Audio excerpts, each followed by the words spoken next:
इन सब के मायने क्या हैं और किसका मुद्दा किस पर भारी।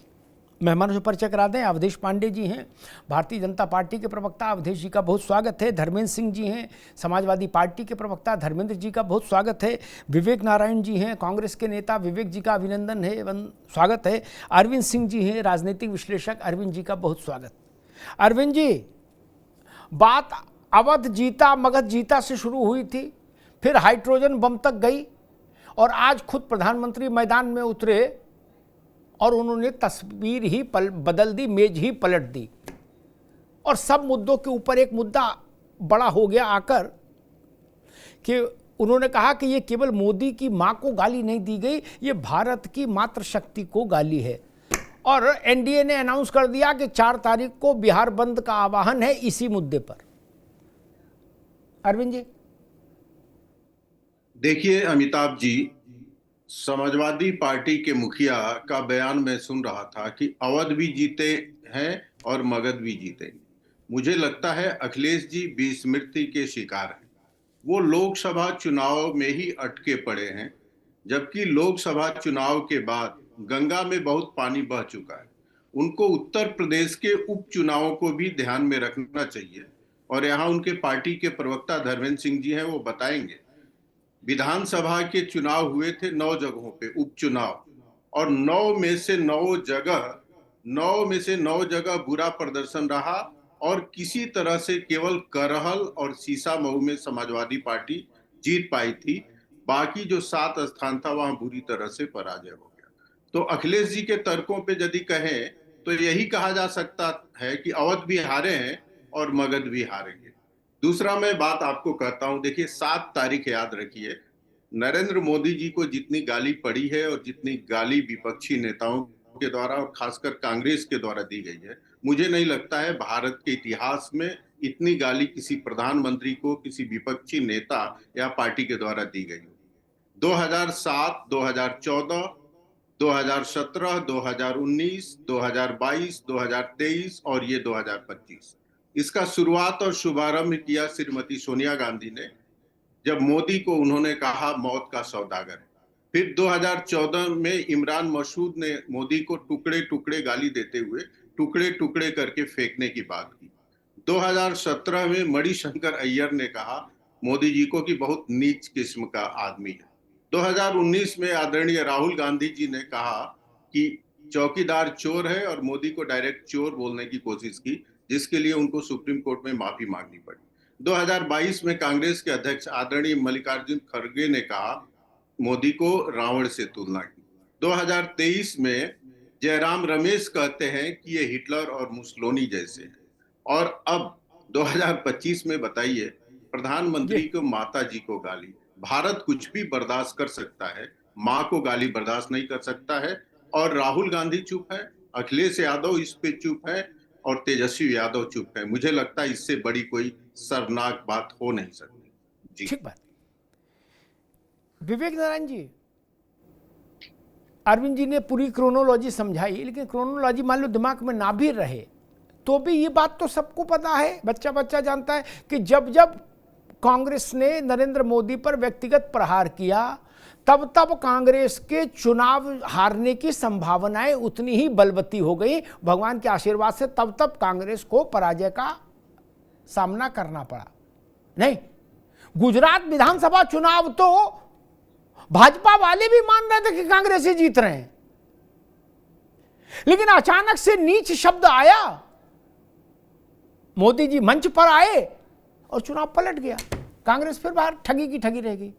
तो जिस तवा पे हाथ रख के आप कम से कम 7 बार जला चुके हो, बार बार उस तवा पे हाथ क्यों रख देते हो विवेक जी? मतलब कोई मजा है, कोई समझ क्या है? कितना भी बौरा हो आदमी उतनी समझ तो रखता है कि गुरु इससे बच्चे की भी उंगली एक बार तवा पे रख दे मां तो दोबारा बच्चा तबक पास नहीं जाता। आप लोग बार बार बोले एक बार हम भी रखेंगे, एक बार फिर रखेंगे। विवेक जी,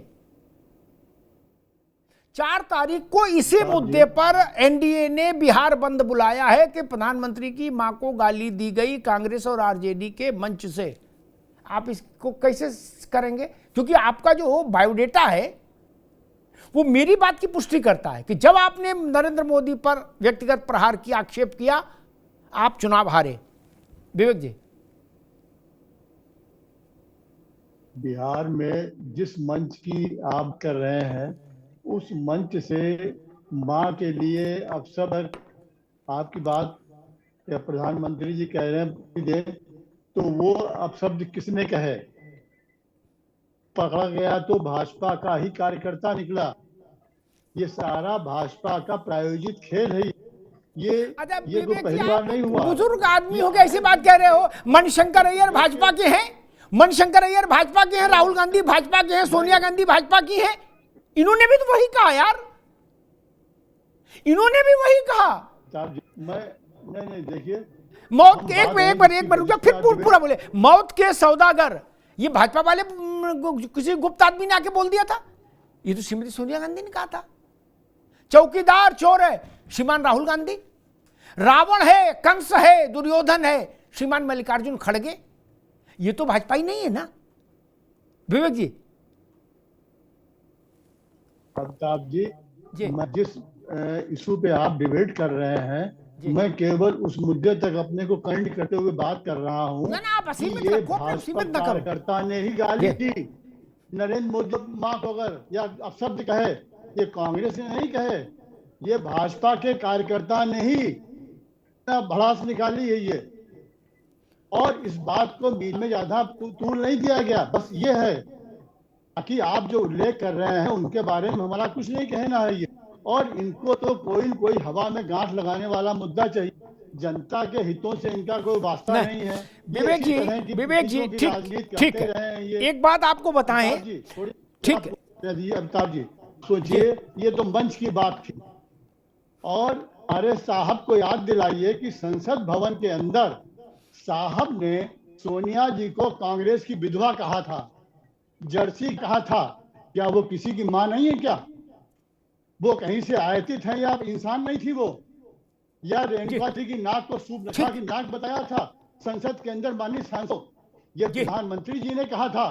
इससे बड़ा अपराध कोई सकता है? देश के सर्वोच्च पद पे बैठा हुआ व्यक्ति के सर्वोच्च मंदिर में ठीक है विवेक बैठ के जी, इस तरह के अपशब्द कह रहा है। बिल्कुल ठीक बात है। मैं धर्मेंद्र सिंह के पास चलूं, लेकिन दो बात कह के चलूंगा। जिसने भी किसी को अपशब्द कहा वो गलत कहा।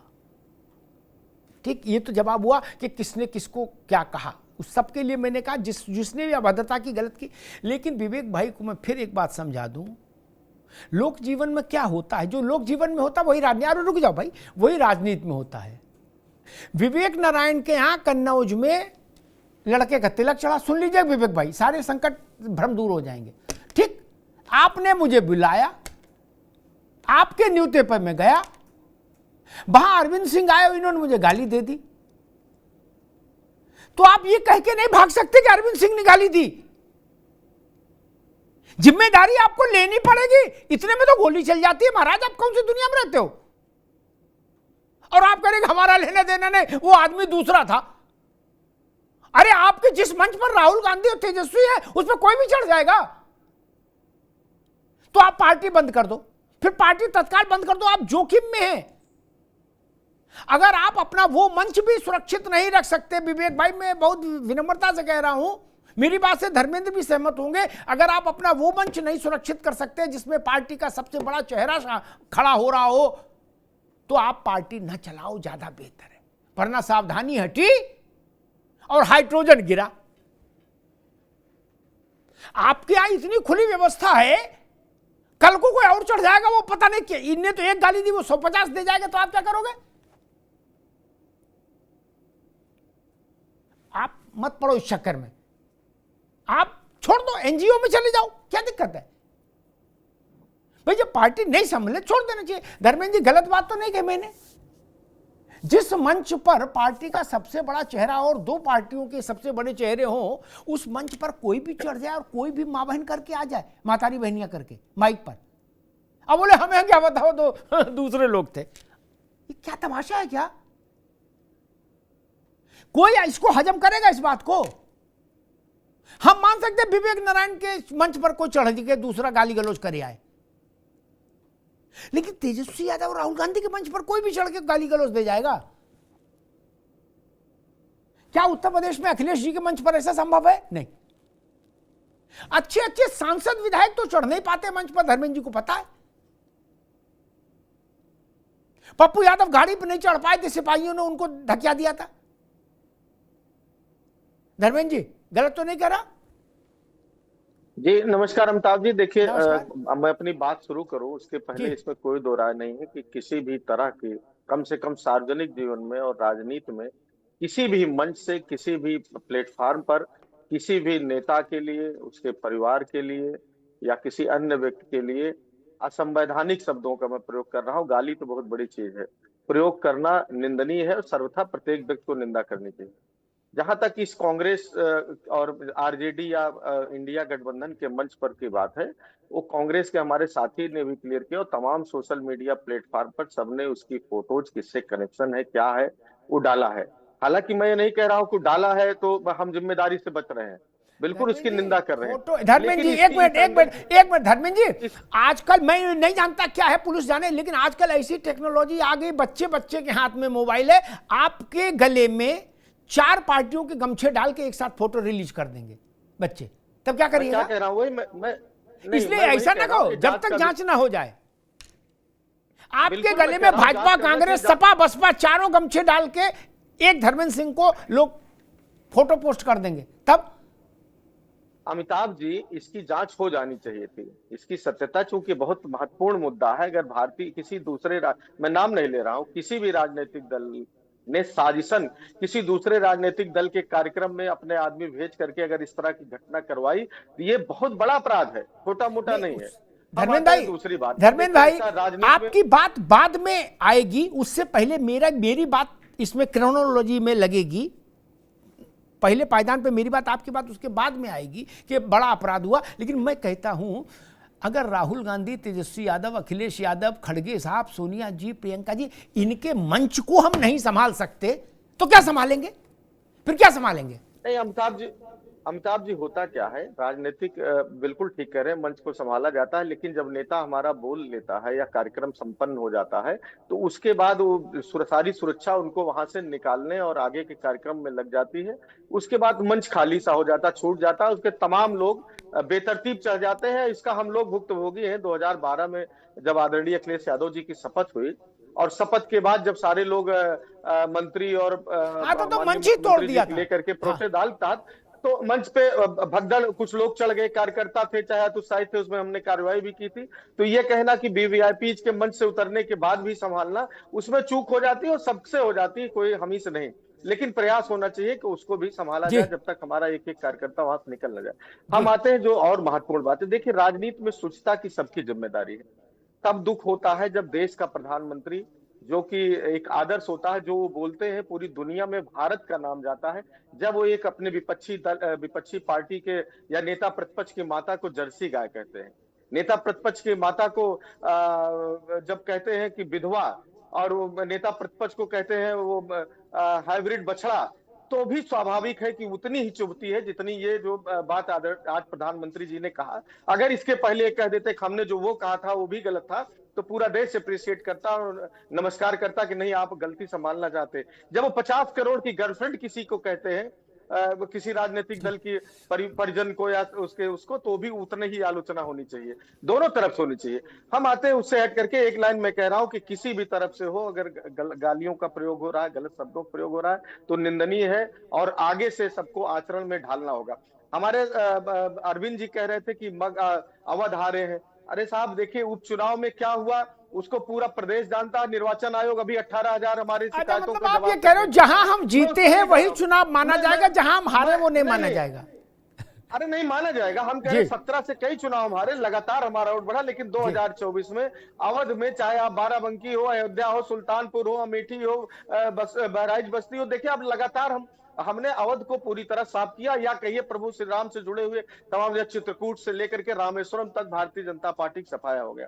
वो उसी कंटेस्ट में वहां उन्होंने कहा कि अवध में हराए हैं, और मगध में करीब 32 सीटें आती, 30-32 सीटें विधानसभा की, वहां की भी जनता से ये कहा जाता है मन से हम वहां हरा के आए हैं, और यहाँ भी आपको भारतीय जनता पार्टी का सोपड़ा साफ हो जाएगा। इसमें कोई अतिशयोक्ति नहीं है।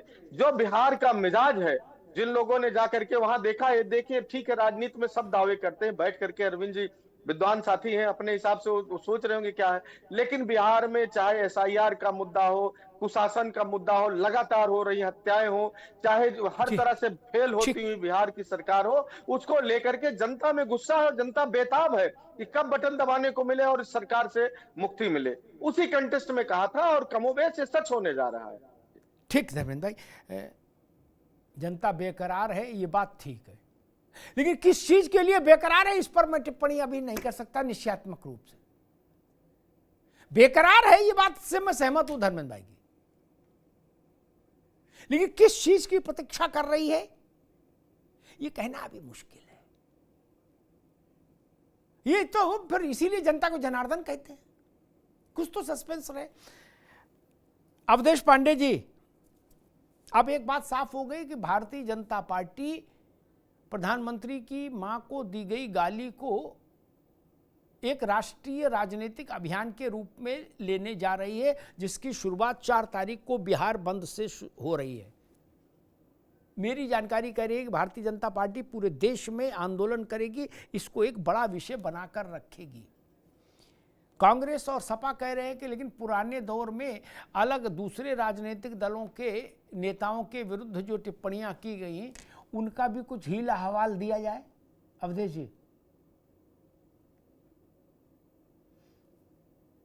प्रधानमंत्री जी की पूजनीय स्वर्गीय माता जी को गाली देना ये मातृशक्ति का अपमान है, और हिंदुस्तान की सभी माताओं को गाली है जी। और ऐसा करना गरीब, पिछड़ों और महिलाओं का अपमान तो है ही, इस देश में रहने वाले 1 अरब 40 करोड़ देशवासियों का भी अपमान है जी। जिस प्रकार से प्रधानमंत्री जी के विषय में ये इंडी गठबंधन के नेता लगातार अपमानजनक बात करते हैं, ये देश उसको सहन नहीं कर सकता, और उसका जवाब बिहार का चाहे चुनाव हो और चाहे आगामी आने वाले कहीं के भी चुनाव हो, उसमें दिखाई पड़ेगा। और पूर्व में भी जब जब प्रधानमंत्री जी के ऊपर हमले हुए हैं तो प्रधानमंत्री जी के पक्ष में देश की जनता उस सहानुभूति के साथ खड़ी हुई है, और विपक्षियों को भारी पराजय का सामना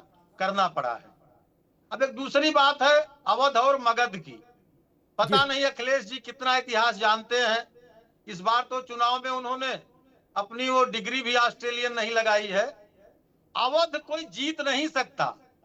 अवध के प्रतिनिधि कभी जो रामचरितमानस लिखते हैं, तुलसीदास जी वो लिखते हैं, अवध भूमि सुरधाम सुहाई, जीत न सके सकल जग भाई।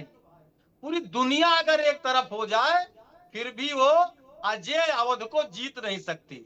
और जहां तक मगध की बात है तो अलेक्जेंडर के भी मन में था कि हम मगध को जीत जाएं, लेकिन अलेक्जेंडर की हैसियत नहीं हुई कि मगध की तरफ आंख कर ले, और जो विश्व विजेता जिसको तमाम लोग कहते हैं वो मगध की तरफ आंख नहीं दिखा सका और लौट गया। अब मैं आता हूं इनके जो राजनीतिक प्रवचन हो रहे हैं। अवध अगर अयोध्या का हिस्सा है तो उसी मिल्कीपुर में उपचुनाव हुआ है जिसमें अखिलेश यादव जी को मुंह की खानी पड़ी है। उसी ये जीत सकते हैं इस तरह से कि अवध का इनका एक पदाधिकारी है, अध्यक्ष है मोइन खान, उसने एक निषाद समाज की बालिका के साथ दुराचार किया और ये लगातार उस अपने पदाधिकारी के साथ खड़े रहे। ऐसे अगर ये करना चाहते हैं तो इस प्रकार से अवध को न जीत सकते हैं और ना ही मगध को जीत सकते हैं। शेरशाह सूरी ने भी कभी सोचा था कि अवध को जीत लेंगे, अफगानियों ने भी कभी सोचा था अवध को जीत लेंगे, बाबर ने भी यहाँ पर राम मंदिर ढहा करके सोचा था कि अवध पर कब्जा कर लेंगे। लेकिन इस देश की जो सनातनी राम भक्त जनता है वो न कभी अवध जीतने देगी और न कभी मगध जीतने देगी। ये मुरारी लाल के जो हसीन सपने हैं वो सपने में ही रह जाएंगे। अमिताभ जी, ठीक बात है। धर्मेंद्र जी, अवधेश पांडे जी बात तो नहीं लाए। उन्होंने कहा कि ना अवध कोई जीत पाया ना मगध कोई जीत पाया, और बोले मगध में तो सिकंदर ने भी मगजमारी कर ली जब वो भी नहीं जीत पाए। तो ये तो तर्क ही खारिज हो गया अवध जीतने का, मगध जीतने का। धर्मेंद्र सिंह जी जी, आपने सवाल अवधेश जी से कहा था कि नेता प्रतिपक्ष की माता क्या वो माता नहीं है, वो मातृशक्ति नहीं है क्या? उस पर अवधेश जी की जबान नहीं खुली। जब उनको आप अपमानित कर रहे थे तो आपको 140 करोड़ देशवासियों की फिक्र हुई थी कि नहीं हुई थी? देश के एक बहुत बड़े वर्ग को जब आप चिढ़ा रहे थे, उसको घुसपैठिया बोल रहे थे, कपड़े से पहचानने वाला, तो लगा था कि नहीं देश के लोगों का अपमान हो रहा है। अरे कम से कम कितना दोहरा चरित्र कहां से लाते हैं? देखिए, अवध जीतने का सांसद जो चुनाव में लोकसभा आप चुनाव जीत के आए, क्या भारत जीत लिए? अगर आप कहते हैं कि हाँ भारतीय जनता पार्टी जीत गई, तो क्या भारत जीत लिया आपने? भारत पर कब्जा कर लिया? कैसी सोच कहां से लाते हैं आप? अरे जीतने का मतलब डेमोक्रेसी में जनता जिसको चुन करके भेज दे। अरे अवध को समझते हैं अरे कि बाबर ने जो राम मंदिर तोड़ा उसको समझते हैं। दोनों आप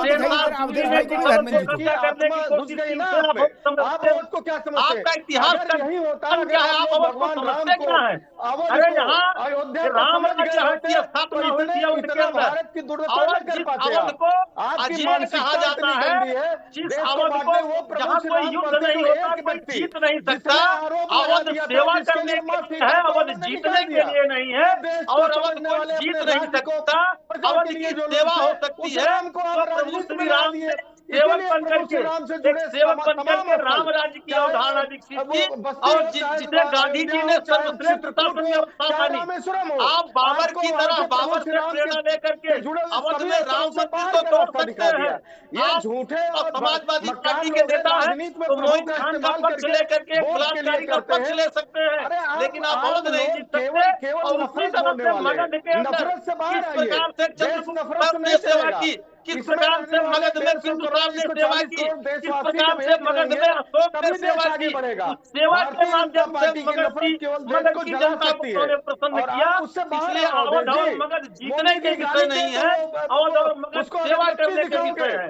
और जिस प्रकार से मिल्कीपुर के उपचुनाव में फैजाबाद लोकसभा के अंदर आपकी पूरी पराजय हुई है, और आप चाहते हैं इस प्रकार से मगध में भी आपकी पूरी पराजय होगी, क्योंकि समाजवादी पार्टी का तो कोई अस्तित्व नहीं है। वो नक्सल हैरान के जो चोर हैं और जो चारा चोर हैं उनको बचाने की कोशिश कर रहे हैं, लेकिन जनता जानती है कि जिस प्रकार से बौखलाहट में आज प्रधानमंत्री जी के मां को गाली दी जा रही है, ये देश कतई स्वीकार नहीं कर सकता। इस देश के मातृशक्ति का अपमान किया है कांग्रेस के राहुल गांधी और आरजेडी के तेजस्वी यादव के मंच से जो हुआ है, ये कभी बर्दाश्त नहीं कर सकता। ये देश सभ्यता इस देश की ऐसी नहीं है कि मां को कोई गाली दे और देश स्वीकार कर ले। इसलिए जनता बदला लेती बिहार के अंदर। और देखिएगा कि बिहार बंद के दौरान किस प्रकार आम लोग सड़क पर निकल करके, किस प्रकार से माताएं बिहार में सड़क पर निकल करके इसका विरोध करने वाली है। और ये आखिरी कील कांग्रेस की ताबूत में होगा कि जिस प्रकार से उन्होंने प्रधानमंत्री जी के मां को गाली दिया है। एक बच्चा निकल करके, जिस प्रकार एक बच्चा निकल करके उसका बदला लेने का काम करेगा। और आने वाले जितने भी चुनाव होंगे उसमें इंडी गठबंधन के जो नेता है ये नेस्तनाबूद हो जाएंगे। और कांग्रेस मुक्त जैसे भारत बन रहा है, धीरे धीरे देश उसी रास्ते पर आगे बढ़ रहा है। आप प्रधानमंत्री को गाली देंगे, आप प्रधानमंत्री को जो चौकीदार चोर कहेंगे, आप मोदी सर्वने सब चोर है यह कहेंगे, मोटी मोटी काट डालूंगा प्रधानमंत्री के बारे में, इस प्रकार से विषय का इस्तेमाल करेंगे। ऐसा करेंगे तो देश की सम्मानित जनता अपनी वोट की ताकत से आपको पराजित करेगी। और इसी क्रम में देश के अधिकांश हिस्से में एनडीए की सरकार है। और आप लोगों की जनता आप लोगों मैं दोनों मित्रों को रोकूंगा, अवधेश भाई को भी, धर्मेंद्र जी को भी, दोनों मित्रों को रोकूंगा। कुछ चीजें कई बार गड़बड़ बोल दी जाती हैं, जैसे फैजाबाद लोकसभा सीट, अयोध्या नाम की तो कोई सीट है नहीं लोकसभा की। फैजाबाद लोकसभा सीट जीतकर जब अवधेश प्रसाद आए समाजवादी पार्टी की टिकट पर, तो अखिलेश जी ने यूं ही पार्लियामेंट में पत्रकारों के सामने कह दिया कि ये अयोध्या नरेश है। नहीं कहना चाहिए। अवध और अयोध्या भारत के मन में एक दूसरी उसकी छवि है, अवधपुरी अतिरुचिर बनाई। हम अवध के उस भौगोलिक नक्शे में नहीं जाते जो गजेटियन में छपा होगा। जब अवध कोई बोलता तो अवध से हमारे दिमाग में राम का चरित्र आता है। अयोध्या को कोई नरेश हो सकता है क्या? नहीं ना, कोई हो ही नहीं सकता। और ये बात ठीक है, अयोध्या नहीं जीती जा सकती। जहां युद्ध ना हो वो भी अयोध्या, और जिसे युद्ध से जीता ना जा सके वो भी अयोध्या, दोनों अर्थ है। तो ऐसे में बचना चाहिए। अरविंद सिंह जी के पास चलूंगा एक मौलिक सवाल लेके। अरविंद जी, विपक्ष के लोगों ने कुछ पुराने उद्धरण बताए भाजपा वालों के, कहा मोदी जी ने भी ऐसा कहा, इन्होंने भी ऐसा कहा, उन्होंने भी ऐसा कहा। मेरा सवाल थोड़ा अलग मिजाज का है। चुनाव का इतिहास बताता है पिछले 15-17 सालों का कि कांग्रेस ने या उसके किसी साथी दल ने जब भी नरेंद्र मोदी पर व्यक्तिगत प्रहार किया, कांग्रेस को चुनावी लाभ से वंचित होना पड़ा है। उसके सहयोगी दल को पराजय स्वीकार करनी पड़ी, कांग्रेस को पराजय स्वीकार करनी पड़ी। लेकिन भारतीय जनता पार्टी लगातार आगे बढ़ी। अल्टीमेटली लोकतंत्र में निर्णय तो जनता करेगी। मेरा प्रश्न यह कि जब कांग्रेस इस क्रोनोलॉजी को जानती है कि उसने जब जब मोदी पर व्यक्तिगत आक्षेप किया, 14 में एक शायद आप चीज भूल गए थे, 14 में मणिशंकर अय्यर ने पार्टी ऑफिस के बाहर एक पार्टी के अंदर अकबर रोड में कार्यक्रम हो रहा था, विवेक जी को शायद याद ना हो, मुझे याद है। पत्रकार को अय्यर साहब मिल जाए तो पत्रकार समझते हैं कि आज का दिन शुभ है। जिससे दशहरा पे नीलकंठ देखना अच्छा होता है ना, वैसे ही अय्यर दिख जाए तो वो मानते हैं नीलकंठ दिख गया। पत्रकार उनने अय्यर साहब घेर लिया, बोले भाई वो भाजपा वाले चाय पे चर्चा कर रहे हैं, दिस कर रहे हैं, देट कर रहे हैं, नरेंद्र मोदी। तब तक मोदी जी का औरा उतना बड़ा बना नहीं था, घोषित हो गए थे पीएम पद के उम्मीदवार। अय्यर साहब ने मुंह बना के कहा, मुंह बिचका के, वो चाय वाला वो क्या करेगा, वो पीएम के लिए हो सकता है। हम उसके लिए इतना कर सकते हैं कि हमारे ये जो फुटपाथ है दफ्तर के बाहर, इसमें छोटी सी जगह दे दे, यार ठेली लगा ले वो चाय की। उस एक वाक्य ने चुनाव पलट दिया। मैंने भाजपा के लोगों से कहा था कि आपको अय्यर साहब के घर 11 कुंटल मोतीचूर के लड्डू भिजवाने चाहिए। इन लोगों ने नहीं भिजवाए होंगे, अलग बात है। फिर भी बार बार वही गलती क्यों? अरविंद जी, क्या यही सवाल मैं विवेक जी से भी पूछूंगा। जब आपके पास 10 उदाहरण हो गए कि जब जब हमने अमरूद खाया ठंड में तो हमें निमोनिया हुआ, तो फिर 11वीं बार क्यों अमरूद खा लेते हो? अरविंद जी, केवल मणिशंकर अय्यर जी के वहां ही नहीं, मैं तो मानता हूं भारतीय जनता पार्टी को आदरणीय राहुल गांधी जी के घर भी मोतीचूर का लड्डू भिजवाना चाहिए। क्योंकि बीजेपी नेताओं के प्रचार से जितने वोट मिलते हैं और जो बीजेपी जीतती है, उसमें कम योगदान राहुल गांधी जी के उल्टे सीधे बयानों का भी नहीं रहता है। जो गलतियों से सीखता नहीं है वो आगे नहीं बढ़ पाता है।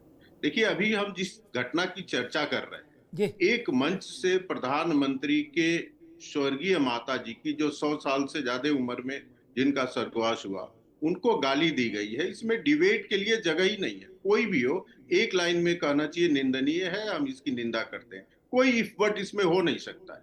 देखिए अमिताभ जी, क्या जमाना आ गया है, माँ को गाली दी गई है और हम इसमें तर्क खोज रहे हैं, इतिहास खोज रहे हैं, भूगोल खोज रहे हैं। इससे मैंने कहा, इससे शर्मनाक बात कोई हो नहीं सकती है।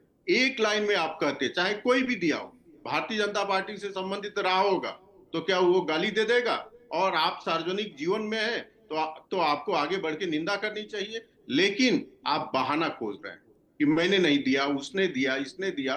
दुनिया ने देखा, पप्पू यादव और आपके पार्टी के कन्हैया कुमार कांग्रेस के मंच पर तो चढ़ नहीं पाते हैं, और एक व्यक्ति, भारतीय जनता पार्टी का व्यक्ति कांग्रेस के मंच पर चढ़ जाएगा और उसको माइक मिल जाएगा, इस पर कौन विश्वास करेगा? इस तरह के तर्क नहीं देने चाहिए, इस तरह के तर्क से दूर रहना चाहिए।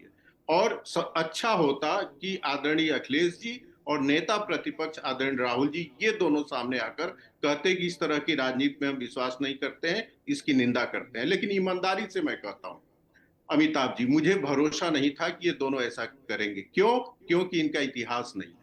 पहले आदरणीय धर्मेंद्र जी बैठे हैं, मैं इनके पार्टी के नेता के बारे में कहूंगा, जो पार्टी बच्चे हैं गलती हो जाती है कह के बलात्कारियों का समर्थन कर सकती है, वो पार्टी किसी के मां को गाली देने पर उसकी निंदा करेगी, कम से कम मुझे भरोसा नहीं है। दूसरा, राहुल गांधी के बारे में कहूंगा, सुप्रीम कोर्ट के द्वारा और गुजरात के दो कोर्ट के द्वारा सर्टिफाइड ऑफेंडर है और बदतमीजी करने के रिकॉर्ड कायम कर चुके हैं। उनकी सदस्यता क्यों गई थी? इसलिए कि उन्होंने बदतमीजी की थी और दो कोर्टों ने कहा है कि बदजुबानी ये करते हैं और ये माना था कि इनको सजा होना चाहिए। उस पर रोक है, सुप्रीम कोर्ट ने रोक लगाया है, सजा पे नहीं लगाया है, सजा के इम्प्लीमेंटेशन पे लगाया है। तो एक तो पार्टी का कैरेक्टर और दूसरा व्यक्ति का कैरेक्टर, ये कभी उसकी निंदा कर ही नहीं सकते हैं और यही दिक्कत है। आप गाली देकर चुनाव नहीं जीत सकते हैं कभी भी, ठीक है, किसी भी कीमत पर नहीं जीत सकते। आऊंगा दोबारा आप जनता विवेक के जी के साथ पास खड़ा चलूंगा, होकर जनता की विवेक जी के पास। उठा के विवेक जीत सकते जी, हैं। मैं एक गाली देके प्रैक्टिकल आप सवाल चुनाव पूछता हूँ। ये बड़ी बड़ी थ्योरी की बातें छोड़ो, मैं तो प्रैक्टिकल का आदमी, यही बात धर्मेंद्र जी आपसे भी पूछूंगा, यही सवाल पहले विवेक जी से पूछ लो। हम मान लेते हैं कि दूसरा आदमी षड्यंत्र पूर्वक आपके यहाँ घुस गया और उसने, हम धर्मेंद्र जी की बात भी मान लेते हैं कि भाई जब नेता चला गया तो मंच की कैसे क्या देखें, फिर तो घुसपैठ भगदड़ मस्ती है।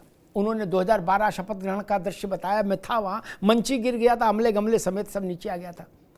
वो लोग वहाँ ऐसा व्यायाम कर दिए उत्साही लोग मंच पर। खैर विवेक भाई, जब माँ की गाली दी माइक से उसने, तो पूरे मंच पर तो धर्मेंद्र आप भी सुनिएगा, आपसे भी यही सवाल लूंगा, सारे भाजपाई तो थे ना, एक ही दो चढ़ा हो गए मंच पर। 200 खाटी सपाई कांग्रेसी आरजेडी वाले थे, उसको गिरा के कूचे क्यों नहीं? आप ऐसा कर देते, मान लेते कि हाँ ये नकली भाजपा वालों ने भेजा क्या?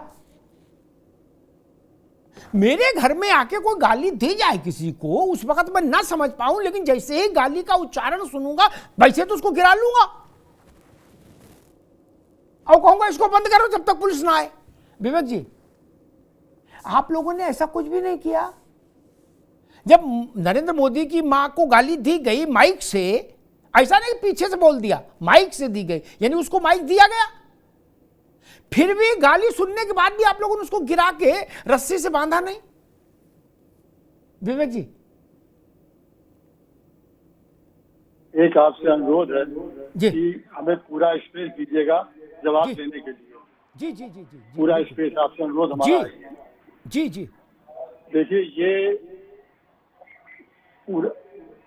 एक षड्यंत्र था और ये षड्यंत्र करना कोई नई बात नहीं है।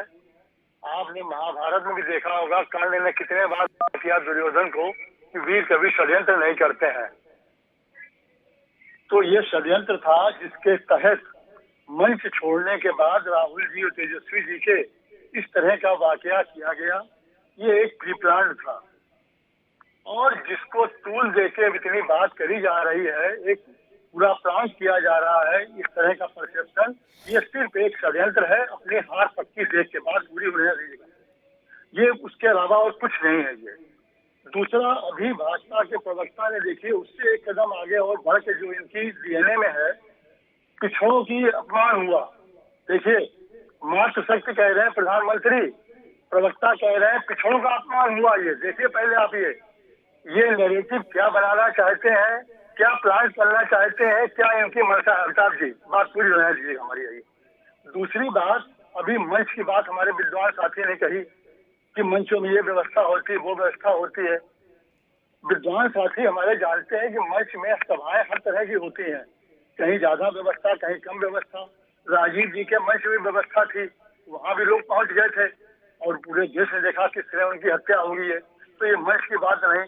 अब जो एक शब्द हमारे विद्वान साथी ने इस्तेमाल किया बदतमीजी का, वो महाबदतमीज है जो ये शब्द इस्तेमाल कर रहे हैं, जिन्होंने हमारे बहादुर नेता के बदतमीज कोर्ट ने कहा कि राहुल गांधी जी ने बदतमीजी की है, अब शब्दों का प्रयोग किया है। मैंने नहीं कहा, मैं कोट कर रहा था। आप गलत शब्द मेरे मुंह में मत डालिए। गुजरात के लोअर कोर्ट ने और सेशन कोर्ट ने ये बात कही है विवेक नारायण जी, आपको जानना चाहिए और समझना चाहिए, और आपको गुजरात कोर्ट के डिसीजन को पढ़ना चाहिए। मैं गुजरात कोर्ट के डिसीजन को कोट कर रहा था। आप कहाँ थे विवेक नारायण जी? आप सोए थे क्या? आप बताइए, मोदी सभी मोदी चोर होते हैं ऐसा कह के राहुल गांधी ने पूरे मोदी समाज को अपमानित करने का जो काम किया, उसपे गुजरात के दो कोर्ट ने जो फैसला दिया है, क्या आप उस फैसले को आपने पढ़ा है? मैं कभी भी बोलता हूँ, अनर्गल नहीं बोलता हूँ, जब कभी भी मैं बोलता हूँ बिना तथ्य के नहीं बोलता हूँ। और विवेक नारायण जी, इस डिबेट में आपने जो भी बोला है उसके प्रमाण में एक शब्द नहीं कहा है, उसके प्रमाण में कोई तथ्य नहीं रखा है। आपने अपने किसी भी बात को प्रमाणित नहीं किया है, और मैं जो कर रहा हूँ हर बात को प्रमाण और साक्ष्य के आधार पर रख रहा था।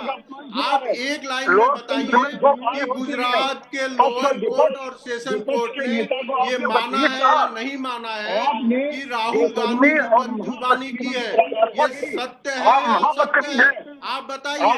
केवल उस फैसले के इम्प्लीमेंटेशन पर रोक लगा है, सुप्रीम कोर्ट ने उस निर्णय को निरस्त नहीं किया है, ये बात भी मैंने रखा है। आप कहाँ सो रहे थे? आप सुनते ही नहीं है, आप डिबेट में चीजों को सुनते ही नहीं है। जब ध्यान से आप नहीं सुनेंगे और मनगढ़ंत बात करेंगे, आधारहीन बात करेंगे, ऐसी बातें करेंगे जिसके पीछे कोई साक्ष्य नहीं होगा, कोई फैक्ट नहीं होगा, तो विवेक नारायण जी उसका कोई मतलब नहीं रह जाएगा। मैं बहुत खुश होता हूँ कि तथ्यों के आधार पर, फैक्ट के आधार पे, तर्क के आधार पर आप मेरे बात को काटते हैं, लेकिन आप ऐसा नहीं कर पाते हैं।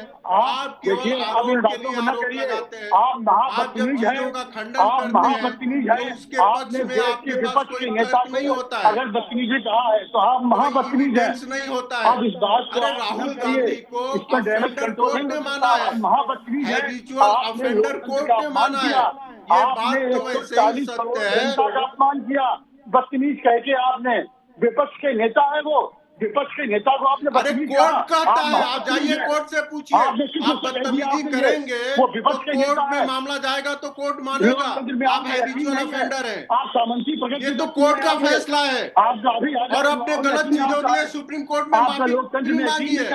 प्रधानमंत्री को जब अपमानित किया था उन्होंने, उसके लिए बैलेट पेपर के लिए लिख कर बॉन्ड पे उन्होंने माफी मांगी। ये हकीकत है, आपको कुछ पता नहीं है विवेक नारायण जी, आपको कुछ पता नहीं है। राहुल गांधी, दोनों मित्रों को रोकूंगा, विवेक भाई को भी रोकूंगा, अरविंद सिंह जी को भी रोकूंगा, दोनों मित्रों को रोकूंगा। धर्मेंद्र जी, फिर आपके पास आता हूं, बिल्कुल प्रैक्टिकल बात, न्यू थ्योरी। 2012 के मंच पे शपथ के बाद जो दंगल हुआ वो हमने भी देखा था, बात है ठीक। मान लीजिए वो दंगल तो हुआ कि अपनी फोटो खिंचा लें या थोड़ा शोशेबाजी कर लें। मान लीजिए उस मंच पर अचानक से कोई चढ़ के और सपा के किसी बड़े नेता को गंदी गाली माइक पर दे देता, तो उसको जो नौजवान वहां लोहिया वाहिनी के युवजन सभा के थे, उसका तो फिर कचूमर निकाल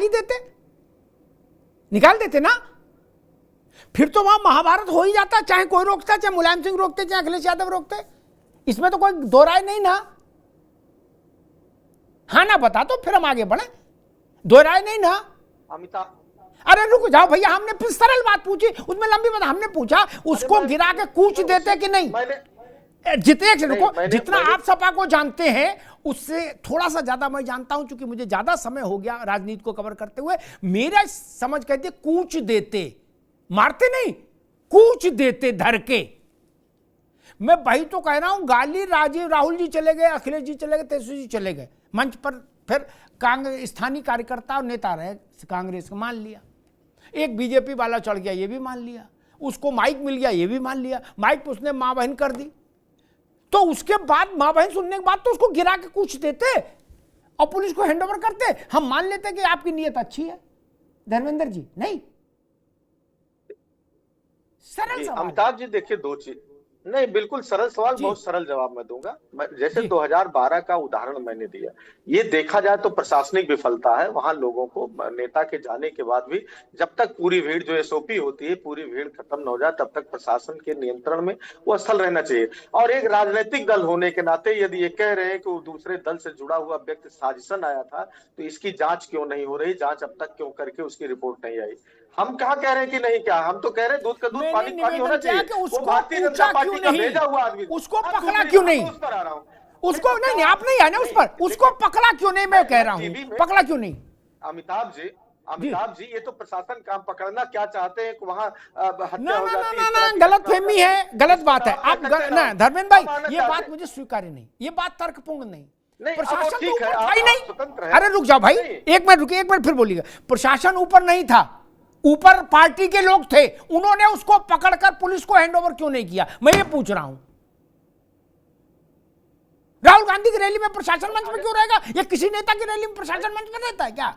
नहीं, अगर हैंडओवर हमारे कांग्रेस के या आरजेडी कार्यकर्ताओं ने बताया न होता, हैंडओवर ने किया होता, तो कैसे जानते कौन कर रहा है? नहीं, आपको जानकारी नहीं, आपको जानकारी नहीं। आदमी आ गया, ठीक है, ठीक है धर्मेंद्र भाई, मैं आपको जानकारी नहीं घटना की, नहीं आपको जानकारी नहीं घटना की। आपके इंडिया गठबंधन के कार्यकर्ताओं ने हैंडओवर नहीं किया, माफ करिए, आपको जानकारी नहीं घटना की। वो गाली गलौज करके अपने चला गया स्थान पर जहां जाना रहता था, वहां से पकड़ा गया है। आप लोगों ने कुछ नहीं किया, यही तो निवेदन कर रहा हूं। यहीं से चीजें एक्सपोज हुई हैं। ठीक है, ठीक है धर्मेंद्र भाई, मैं अवधेश पांडे के पास चलूं उससे पहले एक बात कहता हूं। मेरे घर में कोई आके किसी को गाली दे जाए, मैं उसकी मंशा ना जान पाऊं कि गाली देगा, यहां तक तो बेनिफिट ऑफ डाउट है मुझे। लेकिन गाली देने के बाद वो चला जाए मूंछें ऐंठता हुआ, ये संभव नहीं। वो मेरे द्वारा पुलिस को हैंडओवर किया जाएगा। वह हजारों आदमी थे, आप तो कह रहे हो हम क्रांति करेंगे। क्या क्रांति करोगे? आपका साहस नहीं हुआ किसी का क्या? और आप कह रहे हो वो भाजपाई था, जैसे विवेक जी को भी कन्नौज बैठ के पता होगा वो भाजपाई था। अरे वहां बिहार में जो लोग थे चाचा, वो उसको क्यों नहीं पकड़े? उसको क्यों नहीं पूछे? इस सवाल के नहीं, अब आप धर्मेंद्र, अपने इस सवाल का उत्तर ना विवेक जी के पास है ना धर्मेंद्र जी के पास है। मैंने उनको एक उदाहरण दे दिया, सैफई में, इटावा में, मैनपुरी में। रुक जाओ भाई, आपके मंच से कोई आदमी आके माइक पर गलत बोल जाए, समाजवादी पार्टी के उत्साही कार्यकर्ता उसका मलीदा बना देंगे, मलीदा। उन्हें तो करा के देख लो, मलीदा ना बन जाए तो कहना। वहां उसका हाथ पहुंचा भी नहीं, पकड़ा गुरु किसी ने। आप बड़ी बड़ी बातें कर रहे हो सब लोग, पुलिस को सौंप देते। आप लोग अहिंसा, हम जानते हैं अहिंसावादी हो, गांधी जी हो, ठीक है, को पहुंचा पकड़े रखते और पुलिस को दियाते। इसमें तो राहुल गांधी की नाराज नहीं होते, लेकिन आप आनंद ले रहे थे। मुश्किल यहां है मित्र। सिर ना हिलाओ महाराज, सिर ना हिलाओ, फंस जाओगे। वो वीडियो देखिए, गाली सुनने के बाद कोई ऐसे करता नहीं दिखा, तौबा तौबा ना, कोई नहीं दिख रहा। हास्य का हा, इस टाइप का भाव दिख रहा है लोगों का मंच पर। विवेक जी, ये चीज खराब है, आप समझ गए ना? मैंने उस विजुअल को बहुत ढंग से देखा, वीडियो को जूम कर करके। हाहाकार मच जाना चाहिए था मंच पर कि मोदी हमारे राजनीतिक प्रतिद्वंदी हो सकते हैं, लेकिन भारत के प्रधानमंत्री हैं, उनकी मां के बारे में ऐसी बात जिसने कही इसको पकड़ो, रस्सी से बांध के रखो। नहीं, और मंच से आपने तो ऐसे चित्र भी नहीं दिए जो चित्र ये बताते हो कि आपके दिल को चोट पहुंची है, जो लोग मंच पर हैं। कम से कम वैसे चित्र तो देने चाहिए थे ना। दिखावे के लिए ही छीना झपटी तो होनी चाहिए थी, पकड़ो पकड़ो इसको, पकड़ो पकड़ो पकड़ो। वो भागता, आप 10 लोग उसके पीछे भागते, पकड़ लो जाने ना पाए, तो रिकॉर्ड में आ जाता कि हम भी दौड़े थे। नहीं, यही समस्या, बाकी तो सब ठीक है। गाली किसी को नहीं देनी चाहिए, लेकिन कोई हमारे घर की चौखट से आके गाली दे जाए तो उसको पकड़ लेना चाहिए। और अगर उसको हम नहीं बरसते हैं धर्मेंद्र भाई, तो हमारी बात जनता में टिकेगी नहीं। बोल सकते, टिकेगी नहीं। अवधेश जी, ये मुद्दा वो बता रहे हैं, विपक्षी दल कह रहे हैं, एक बार भाई सवाल तो हो जाए दादा, विपक्षी दल कह रहे हैं कि ये तो भाजपा ने खुद क्रिएट किया, एक आदमी चुना और कहा जब राहुल गांधी उतर जाए रैली से तो तुम मंच पर जाके ऐसा कर देना। अवधेश जी, देखिए, हमारे कांग्रेस और सपा के दोनों नेता इस पर बचकाना तर्क दे रहे हैं। अच्छा होता कि उसके अगले दिन या उसी दिन जब उन्होंने इस घटना को सुना तो राहुल जी, तेजस्वी जी, अखिलेश जी सामूहिक रूप से क्षमा याचना कर लेते, वो विषय वहीं पर समाप्त हो जाता। अरे दरभंगा के जिस मंच की बात हो रही है, उस व्यक्ति ने नारा लगाया, साथ बैठे लोगों ने नारे को हवा दी। एक बात पूछिए, कहते हैं, नारा लगाया और उस नारे को दोहराया, और वो मोहम्मद रिजवी राजा नाम का जो व्यक्ति है वो गिरफ्तार हो चुका है। इंडी गठबंधन से उसके ताल्लुकात हैं, वो प्रमाणित हो चुके हैं, उसका फैक्ट चेक हो चुका है। अब अगर उसके बारे में कोई और तर्क देगा तो लीपने जैसा है। तो हम आग्रह करेंगे सपा और कांग्रेस के प्रवक्ता की लीपे नहीं उसको, इसके गहराई में जाने की जरूरत है कि सपा और कांग्रेस महिलाओं के बारे में कैसा दृष्टिकोण रखती है। राजस्थान के एक कांग्रेस के नेता हैं शांति धारीवाल, पूर्व मंत्री हैं। रेप केसेस के मामले में राजस्थान विधानसभा में बहस हो रही थी, रेप की घटनाओं में वृद्धि पर बोलते हुए उन्होंने कहा था कि राजस्थान मर्दों का प्रदेश है, इसलिए यहाँ रेप ज्यादा होते हैं। ये कांग्रेस की सोच है। समाजवादी पार्टी के सरकार में गायत्री प्रसाद प्रजापति मंत्री थे, माँ बेटी के साथ दुष्कर्म किया, सुप्रीम कोर्ट को हस्तक्षेप करना पड़ा, तब जाकर के रिपोर्ट लिखी गई। बच्चों से लड़कों से गलतियां हो जाया करती हैं, ये इनकी टैग लाइन है, ये समाजवादी पार्टी का विजन है। प्रजापति आजकल आपके साथी है साहब, आज तक इन्होंने क्षमा याचना और सुधार करने के लिए लगातार झूठे तर्क दिए जा रहे हैं। देश का जो प्रधानमंत्री होता है वो किसी दल का प्रधानमंत्री नहीं होता, वो सबका प्रधानमंत्री होता है। और प्रधानमंत्री जी की स्वर्गीय पूजनीय माता को गाली देना देश की सभी मातृशक्ति का अपमान है। और वो काम राहुल और तेजस्वी के मंच से हुआ है, इसको पूरे देश की जनता ने देखा है। धर्मेंद्र जी चुप रहिए, सही महिलाओं का कोई सम्मान नहीं है। आप गायत्री प्रसाद प्रजापति के समर्थक हैं, आप मोइन खान के समर्थक हैं, सुप्रीम कोर्ट की टिप्पणी के समर्थक हैं, इसलिए महिलाओं की संवेदना आपको समझ में नहीं आती है। लेकिन इस देश का जो सम्रांत नागरिक है, इस देश की जो मातृशक्ति है वो जागृत है। और बिहार चुनाव से लेकर पूरे देश के अंदर जो भी चुनाव होगा वो मातृशक्ति समाज आपको जवाब देगा। राज्यसभा में आपको छुपाने की भी जगह नहीं मिलने वाली है। जिस प्रकार से बिहार में बंद का ऐलान हुआ है। अवधेश भाई रोकूंगा, धर्मेंद्र जी रोकूंगा, दोनों मित्रों को रोकूंगा। मैं कह रहा हूं, मैं तो किसी बहस में नहीं पड़ रहा, मैं मूल बात पर हूं। कांग्रेस, समाजवादी, राष्ट्रीय जनता दल, अगर उन लोगों को ये लगता है कि ये भाजपा का आदमी था जिसने ऐसा वहां किया कांग्रेस को, आरजेडी को लांछित करने के लिए, तब तो भाजपा, कांग्रेस और आरजेडी के लड़कों को और ज्यादा शौर्य प्रदर्शन करना चाहिए था,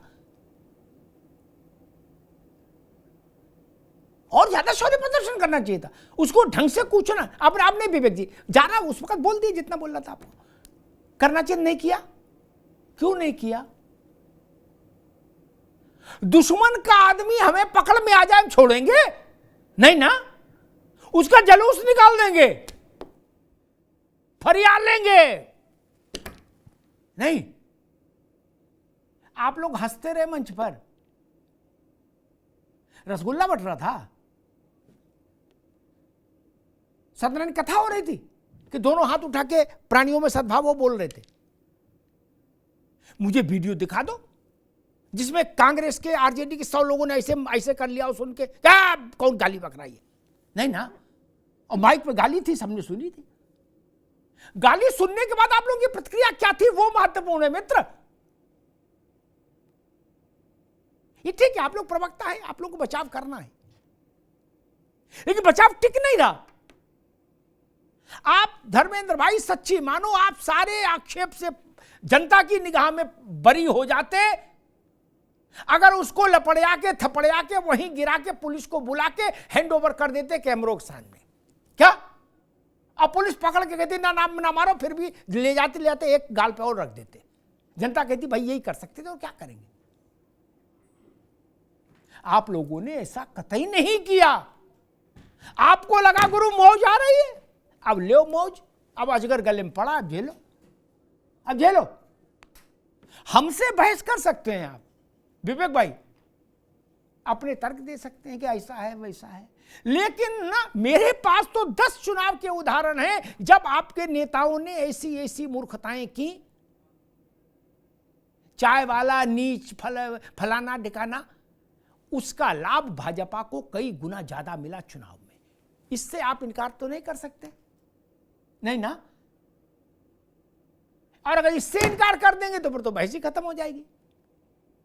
मैंने शुरुआत में कहा था कि तवा पर एक बार उंगली रखी, पता लगा तवा जलाता है। 10 बार उंगली रखी, पूरा हाथ 10 बार जल चुका, 11वीं बार फिर हाथ रख दिया और तर्क भी दे रहे हो। क्यों रख दिया? मुझे एक घटना बता दो कि भाई उस घटना में हमने नरेंद्र मोदी पर व्यक्तिगत आक्षेप किया था और हम चुनाव जीत गए थे, तो हम उसी को ट्राई कर रहे हैं, मान लेंगे। और धर्मेंद्र भाई, सार्वजनिक सभाओं के अभियानों के दृश्य मैंने बहुत देखे 38 साल में, चुनाव और गैर चुनाव दोनों अवसरों पर। कोई दूसरे कैंप का आदमी अगर आके वहां कुछ शरारत करना चाहता है ना, तो उसकी ऐसी खातिरदारी होती है कि पुलिस भी उसको नहीं पहचान पाती है। आखिरी बात कह के बात समाप्त कर दूंगा, मेरी बात धर्मेंद्र जी समझ जाएंगे मैं कहां बोल रहा हूं। एक बड़े मीडिया हाउस का लखनऊ में फंक्शन था, धर्मेंद्र जी सुन लीजिएगा ध्यान से। अखिलेश जी मंच पर थे, जनता में एक आदमी, अतः अखिलेश जी कहीं भी जाते हैं या बड़ा नेता कोई भी जाता है तो उनके साथ 101 लोग भी जाते हैं, ठीक। वो उस हॉल में बैठते हैं जाके अलग अलग अपना, ताकि माहौल बना रहे। उसने कोई सवाल पूछ लिया लड़के ने, एक ने, क्या उस लड़के को जान बचानी भारी हो गई। धर्मेंद्र जी, सारा समाजवाद का पौरुष उस नौजवान के ऊपर आ गया। बोले धै तेरे की दे दवादब। नहीं, आपको जानकारी नहीं, जानकारी के लिए अखिलेश जी ने कहा क्या बोल रहे हो, कैसे बोल रहे हो, इतना कहते ही उसका कांड हो गया। मुश्किल से पुलिस निकाल के ले गई। ये तत्साहस, शौर्य, उत्तेजना, पराक्रम बिहार में क्यों नहीं दिखा? बस इतना सा सवाल है। हम मान रहे हैं कि भाजपा वाले ने आदमी भेज दिया आपको बदनाम करने के लिए। आपने क्या किया? बिहार की जनता ये पूछेगी कि मान लेते हैं भैया उनने भेज दिया, उसे गिरा कूचा क्यों नहीं? मैं इससे सरल शब्द तो ढूंढ नहीं सकता। उसे गिरा कूचा क्यों नहीं विवेक जी? आपके करकमलों से पुलिस को क्यों नहीं सौंपा गया? कांग्रेस, सपा, आरजेडी के करकमलों से वो दुष्ट व्यक्ति पुलिस को क्यों नहीं सौंपा गया? वो तो 2 दिन बाद गिरफ्तार हुआ, आप लोग आनंद लेते रहे। बस यहीं पर गलती हो गई और यही गलती भारी पड़ेगी। धन्यवाद।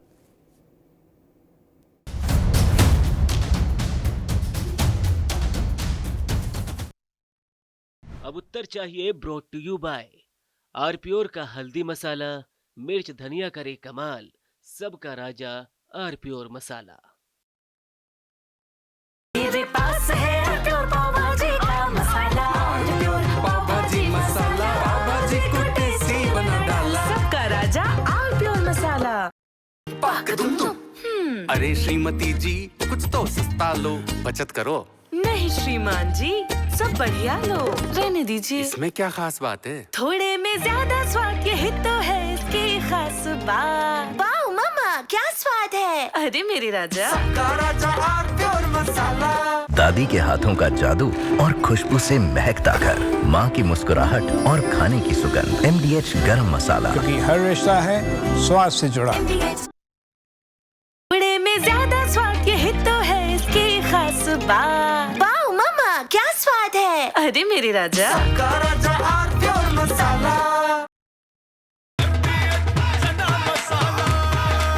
अब छोलिया हो या लोबिया, सफेद चने या काले चने, सब कुछ मजेदार बने।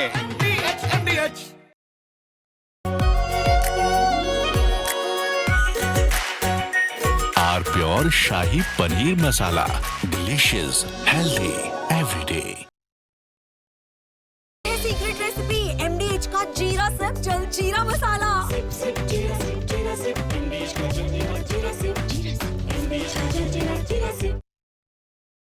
कुछ तो सस्ता लो, सब बढ़िया लो। इसमें क्या खास बात है? थोड़े में ज्यादा स्वाद, यही तो है इसकी खास बात।